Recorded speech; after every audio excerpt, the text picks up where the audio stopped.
De Tancret, précis de théologie ascétique et mystique, livre 3, chapitre 1, les dons du Saint-Esprit, suite, le don de force. C'est un don qui perfectionne la vertu de force en donnant à la volonté une impulsion et une énergie qui lui permet de faire ou de souffrir allègrement et intrépidamment de grandes choses malgré tous les obstacles. Il diffère de la vertu en ce qu'il vient non pas de nos efforts aidés de la grâce, mais de l'action du Saint-Esprit qui saisit l'âme par en haut et lui donne un empire particulier sur les facultés inférieures et sur les difficultés du dehors. La vertu n'enlève pas une certaine hésitation, une certaine crainte des obstacles et des insuccès. Le don y substitue la décision, l'assurance, la joie, l'espoir certain du succès, et produit ainsi de plus grands résultats. Voilà pourquoi il est dit de saint Étienne qu'il était plein de force parce qu'il était rempli du Saint-Esprit. Actes des Apôtres, chapitre 6, verset 8, chapitre 7, verset 55. Agir et souffrir au milieu même des difficultés les plus épineuses, et cela au prix d'efforts parfois héroïques, tels sont les deux actes auxquels nous porte le don de force. Agir, c'est-à-dire entreprendre sans hésitation ni crainte les choses les plus ardues. Par exemple, pratiquer le recueillement parfait dans une vie très mouvementée, comme le fit saint Vincent de Paul ou sainte Thérèse. Garder inviolablement la chasteté au milieu des rencontres les plus scabreuses, comme saint Thomas d'Aquin et saint Charles Borromée. Demeurer humble au milieu des honneurs, comme saint Louis. Braver les périls, les ennuis, les fatigues, la mort même, comme le fit François Xavier. Fouler aux pieds le respect humain, mépriser les honneurs, comme le fit saint Jean Chrysostome, qui ne craignait qu'une chose, le péché. Il ne faut pas moins de force pour supporter de longues et douloureuses maladies, comme le fit sainte Lidvine, ou des épreuves morales, comme celles qu'endurent certaines âmes dans les épreuves passives, ou simplement pour observer pendant une vie sans défaillance tous les points de sa règle. Le martyre est considéré comme l'acte par excellence du don de force, et avec raison, puisqu'on donne pour Dieu le bien le plus cher, la vie.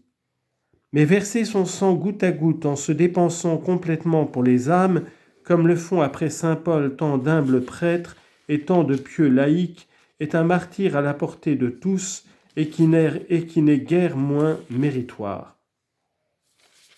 Nécessité. Il est inutile d'insister longuement sur la nécessité de ce don. Nous avons dit en effet qu'en bien des circonstances, il faut, pour conserver l'état de grâce, pratiquer l'héroïsme.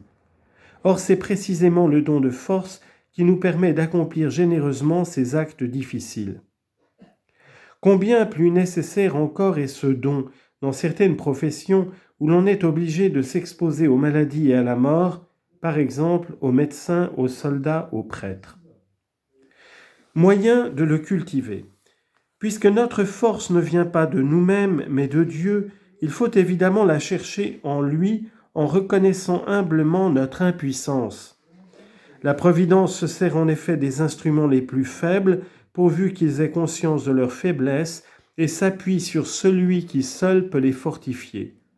Tel est le sens des paroles de saint Paul dans la première épître aux Corinthiens, chapitre 1, versets 27 à 29. « Ce qui était insensé aux yeux du monde, Dieu l'a choisi pour confondre les sages, et ce qui était faible, il l'a choisi pour confondre les forts, pour réduire au néant ce qui est, afin que nulle chair ne se glorifie devant Dieu. » C'est surtout dans la Sainte Communion que nous pouvons aller chercher en Jésus la force dont nous avons besoin pour triompher de tous les obstacles.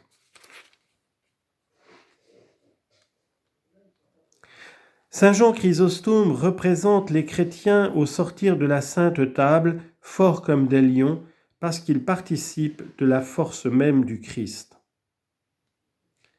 Il faut aussi saisir avec soin les 1000 petites circonstances où, par la continuité de l'effort, on peut pratiquer la force et la patience.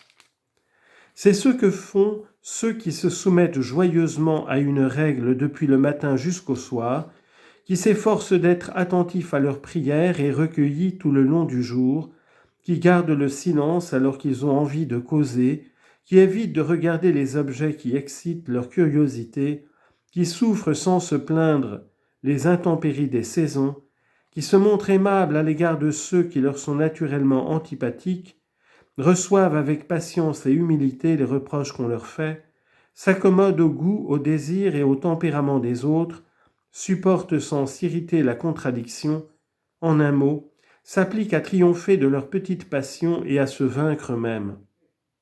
Faire tout cela, non pas une fois en passant mais habituellement, le faire non seulement patiemment mais joyeusement, c'est déjà de l'héroïsme, et il ne sera pas difficile alors d'être héroïque dans les grandes circonstances quand elles se présenteront.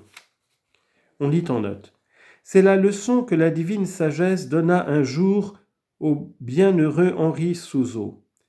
Il faut d'abord, lui dit-elle, que mon serviteur aime l'abnégation et qu'il meure entièrement à lui et à toutes les créatures.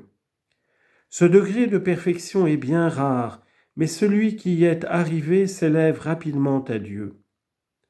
Est-il étonnant alors que les afflictions et les croix ne l'impressionnent point comme elles impressionnent ceux dont le désir formel est de ne pas souffrir ? Les saints ne sont pas plus que les autres insensibles à la douleur, mais leur âme est à l'abri de toute atteinte parce qu'elle ne cherche et n'aime que la croix.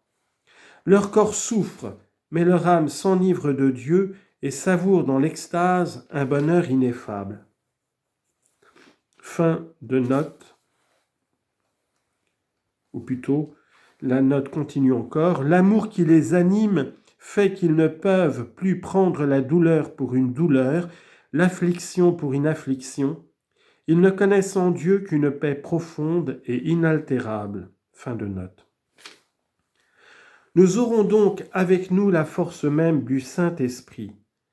Vous recevrez la puissance de l'Esprit Saint et vous serez mes témoins. Actes chapitre 1, verset 8.